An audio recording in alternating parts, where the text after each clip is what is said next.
The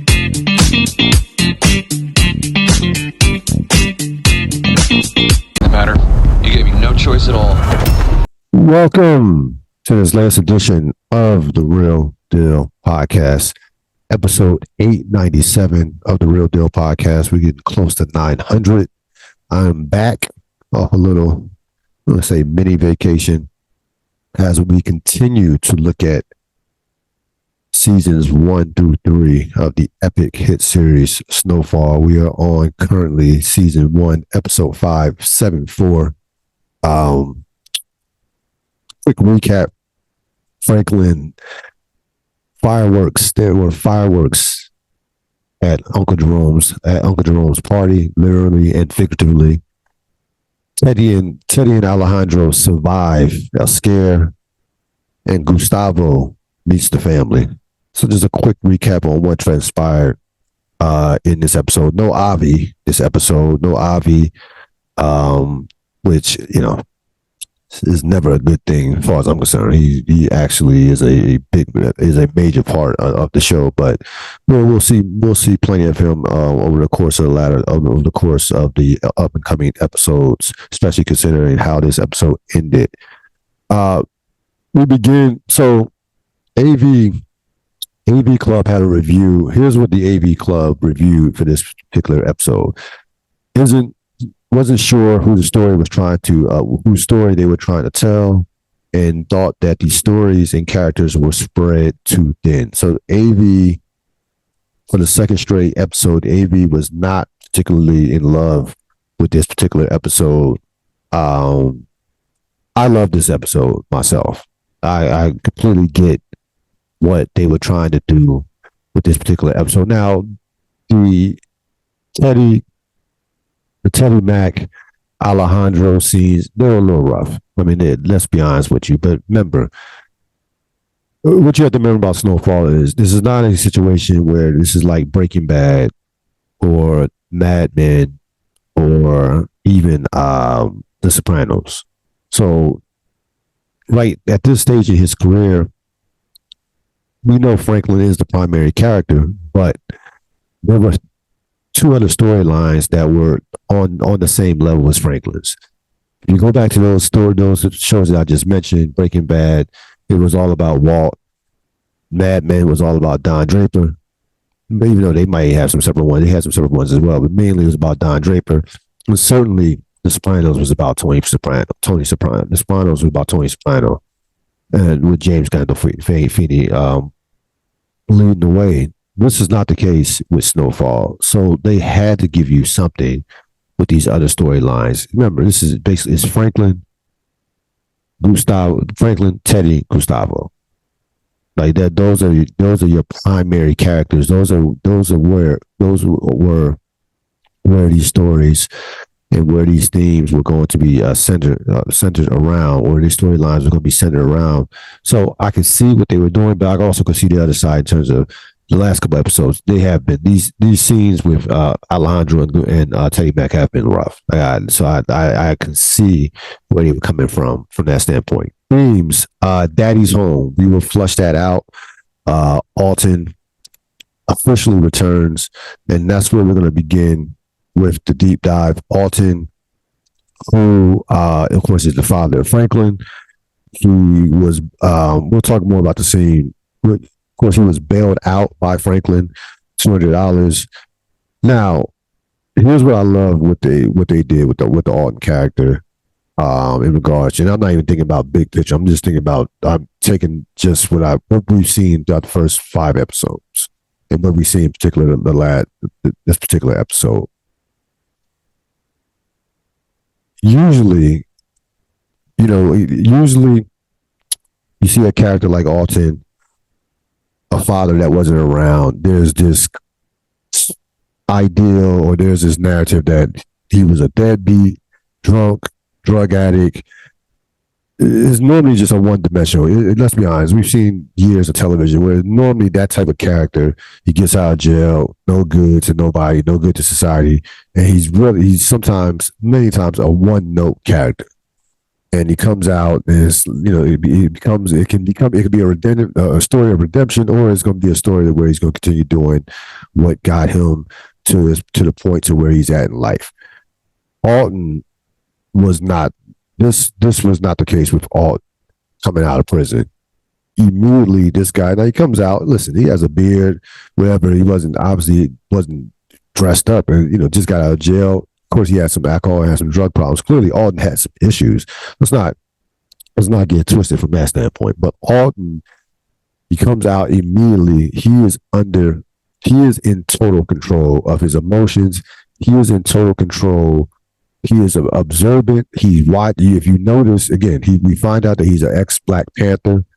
And really, if you do there's a great book on the Black Panthers, the history of Black Panthers. I have it. I don't have it as on me, but it's somewhere in my apartment. The Black Panthers were the perception of them versus the reality of them did not equate. They had this perception: Black men with guns, threat to society, on the Hoovers and the FBI's list and all that shit. If you can do your history from that standpoint. But the reality was they protected the community. They had breakfast programs and they did a lot of wonderful things for the community. Yeah, some of them had drug problems and go through things that everyday people go through. Absolutely. But for the most part, the Black Panthers, they understood the laws. So again, there was a perception and reality. The perception of them versus reality of them was just not the same, and that is clearly to me what I think they showed you with Alton. Alton is highly intelligent. Again, Alton came at and we'll break down the scene with Franklin Alton later when we look at best scenes, but he comes out. First of all, Franklin loves Alton. He loves Alton. He's curious about Alton. He bailed Franklin. Alton was not begging Franklin to bail him out. Franklin made the choice to bail Alton out of jail. And even when he shows up at the barbecue at Jerome's house, it's Sissy who was out of control, and rightfully so. I mean, Sissy, clearly there was some things that went on in their relationship. Alton, we heard through some stuff, through some things. We'll find out about that later.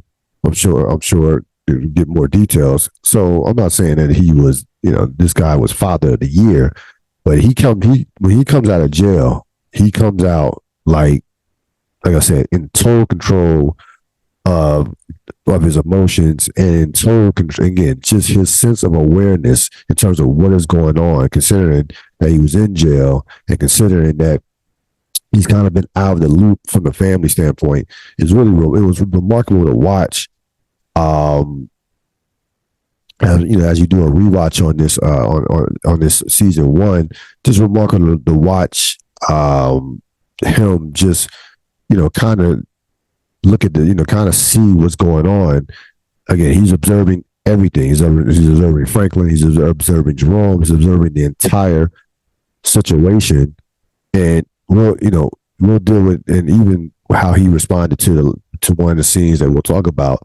That was experience, and that was understanding what he needed to do at that standpoint at that particular time. So this is clearly a guy who is a very layered character. It's not a one-note character.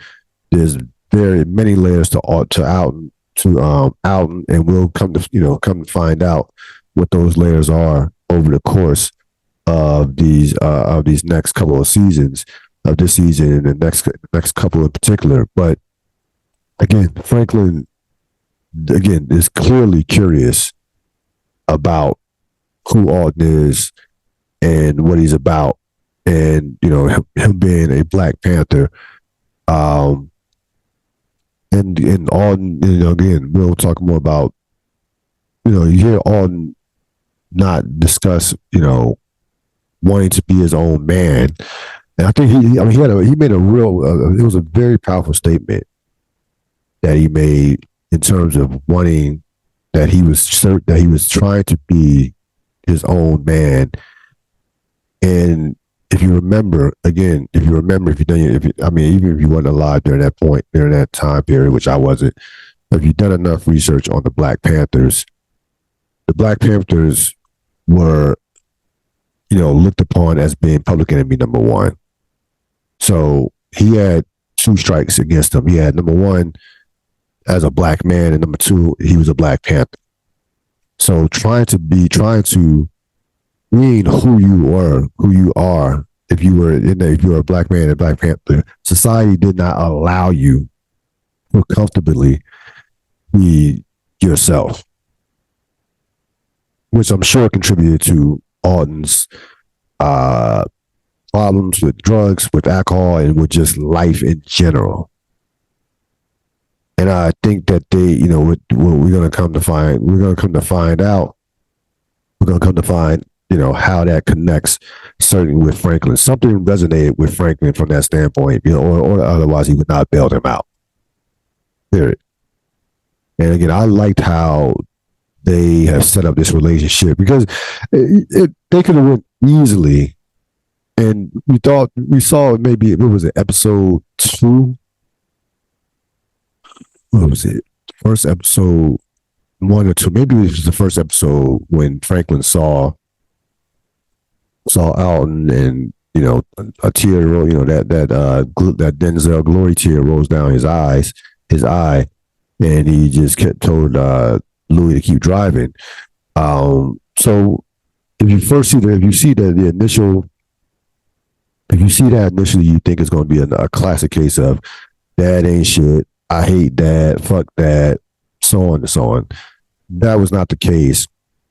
That was not the case with this situation, with the dynamic between Franklin and Alton. And I'm glad that they went in that direction, because it would have been easy to go in that particular direction, considering what you thought it was going to be in these narratives about Black fathers, especially in this country, and the narrative also about what it was in terms of the Black Panthers as well.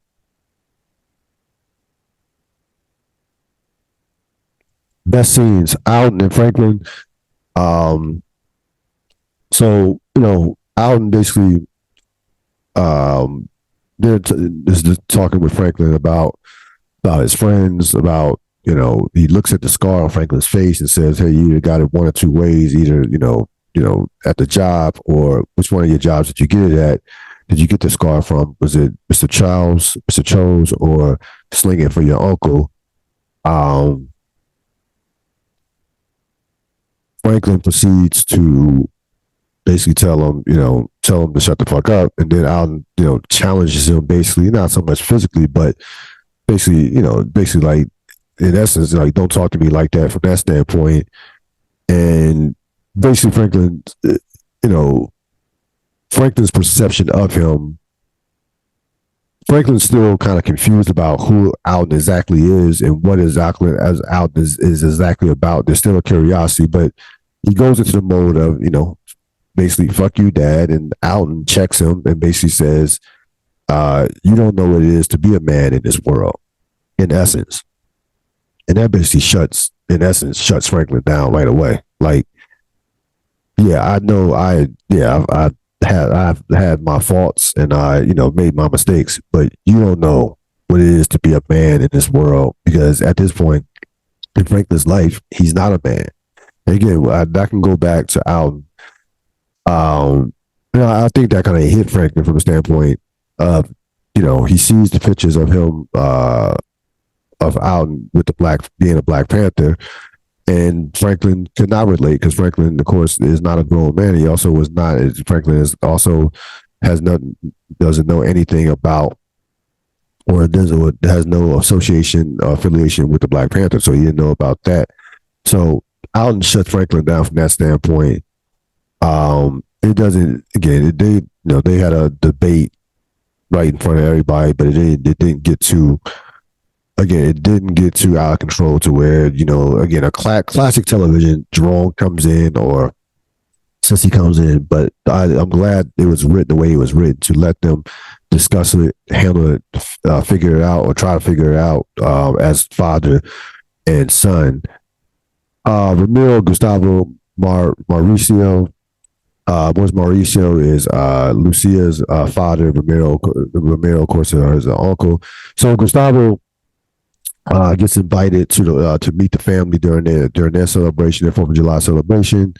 They try to they try to fill him out, try to see what he's about. Ask if they can trust him. Gustavo says all the right things.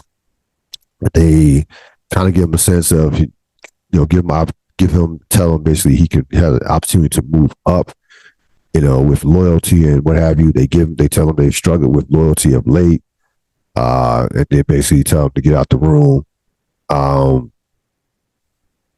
And then you see Gustavo Ramiro give his brother a look after Gustavo leaves. Now, of course, listen, they're in a position right now where do they completely trust him? But at this point, they don't know who to trust, but they need bodies.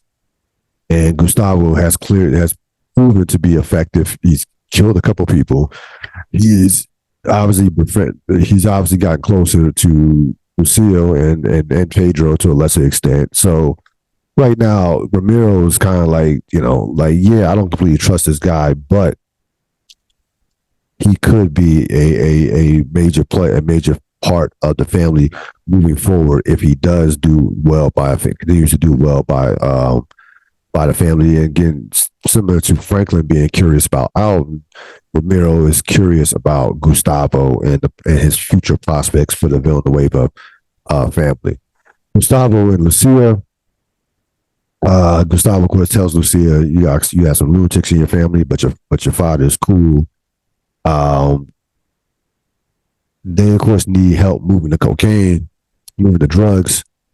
Gustavo tells Lucia, I can find somebody to sell them to, but if I'm gonna do that, then I need a piece of the pie. Like, we need to be equal partners. Myself, and Pedro. Lucia is reluctant to it, but she really has no. Gustavo explains to her, hey, I've killed 2 people. I've already been a big part of your organization from that standpoint. I don't give a shit about what Pedro thinks. Now, again, Gustavo is in a place of power right now. He has, like I said, he's killed a couple people to cover up for them, and cover up for Pedro and Lucio. So they almost, in a way, have no choice but to acquiesce to his demands, to be honest with you. So Lucio says, we'll see what happens. If you can make this happen, then, we'll see. And I'll tell Pedro. As this conversation is going on, you see Ramiro looking at Lucio and Gustavo. You also saw Ramiro earlier. You saw Ramiro along with Pedro, who was drunk out of his mind. Well, not drunk out of his mind. It was definitely tipsy, as he tries to gain his father's trust back and tries to get in his father's good graces. Look on at Gustavo and Lucia. Listen, this is a move that Gustavo, a power play that Gustavo had to make. Like, if I'm going to be killing people and making all these sacrifices, I'm not just going to be the help.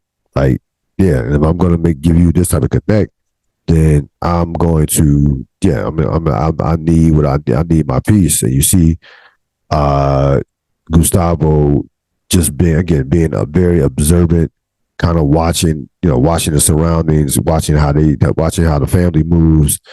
And he certainly with this move, with this situation, and made his move a move that was frankly necessary. Like, if he's going to take the risk that he's taking, he might as well get something out of it more than money. So we get back to Jerome's party. Previously, Jerome had popped off some fireworks on the roof and almost burnt the roof down.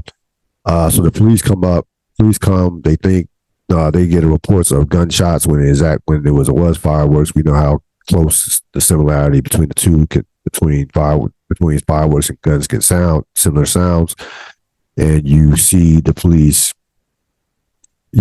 talking and asking Jerome questions. Of course, Jerome's gonna basically say, this is my motherfucking house, and he gets smart with the police. But it wasn't until Franklin spoke back to the police that things got out of control. Basically, Franklin tells the police, check these nuts. And then the police officer, that set the police officer off. He basically pushes Sissy aside, who's in between her, Franklin, and the police officer. And the police officer nearly choked Franklin to death, to the point where you had to have Melanie's father, his name's eluding me right now, and basically save Franklin from the police. This is prevalent, all over the country, but especially in Los Angeles. There's always been this dynamic of a poor relationship between the police and the black communities, and especially in Los Angeles. Los Angeles, if you understand the history of Los Angeles has a deep-rooted history of racist cops, and of, again, they just have an awful relationship with the black community. This is going back just decades upon decades. Watts riots, Rodney King. You can go. There have been a litany of things that have happened between the African American communities and the police, and certainly this won't be the first. This will be the first of many situations that you're going to see that play out. Andre was the cop. Andre, of course, Melanie's father, who's a cop himself, had to come in and intervene, and again, the cop nearly choked Franklin. Choked Franklin with his baton, and almost took Franklin out. Franklin's showing his youth with basically telling a white cop to check these nuts, which certainly was not going to end well. Maybe in another situation where there wasn't people around, that could have ended, with a bullet to the head. But again, this taps into the dynamic of that, just a poor relationship, where there's been a just awful relationship between black communities and the police and the Los Angeles Police Department. Again, the Los Angeles Police Department is steeped in racism. I mean, steeped in it. Just you can do your own history check and your own research from that standpoint. Franklin, Kevin, and Leon. So we wrap up the episode with Franklin being back in the game. Franklin. Earlier in the episode, you had Leon talking about one of Carvel's people that got killed. So there kind of was like an opening in the streets in terms of it being an opening, possibly for them to make some moves. Leon is anxious to get back in. Franklin was reluctant in the beginning of the episode, but I think, the meeting with his dad and him getting choked out by the cop, I think kind of changed his mind. And I also think, I think that when when Franklin has that meeting, has that conversation with his dad says, I was trying to be my own man. I think that certainly resonates with Franklin, who is also searching to be his own man and not what the world wants him to be, or his mother wants him to be, or anybody else wants him to be. So Franklin says to Kevin, can we get your aunt's car so that we can take a trip, so we won't have to catch bus to Obvious, which lets you know that they are back in the game. That he's going to be back in the game. MVP Alton. Again, this actor, Kevin Carroll, I believe is the actor's name. You saw him, of course, in Paid in Full back in the day. He was just really stood out in this episode with a very, Kevin Carroll is his name, with a very, I thought,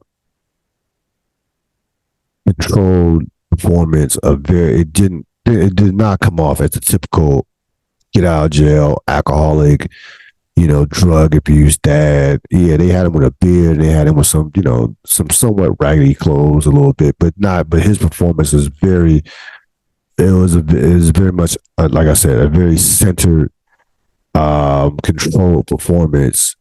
And when he made his points, he made them count. Like, he wasn't talking out of his ass here. Like, he's talking like a man who has been in a lot of pain, has been through a lot, And I think again, we're gonna see more as the season goes along, and as we learn more about this character, and also with the stories in terms of the Black Panthers, and now that how you're gonna see get a chance to see some of the Black Panthers the story through the lens of one Out Williams. So he was the MVP of the episode. That's going to wrap up this latest edition of the Real Deal Podcast. I will see you next time for episode 6 of the Snowfall season 1, episode 6 of the Snowfall rewatch seasons 1 through 3. Have a great rest of your evening. So long.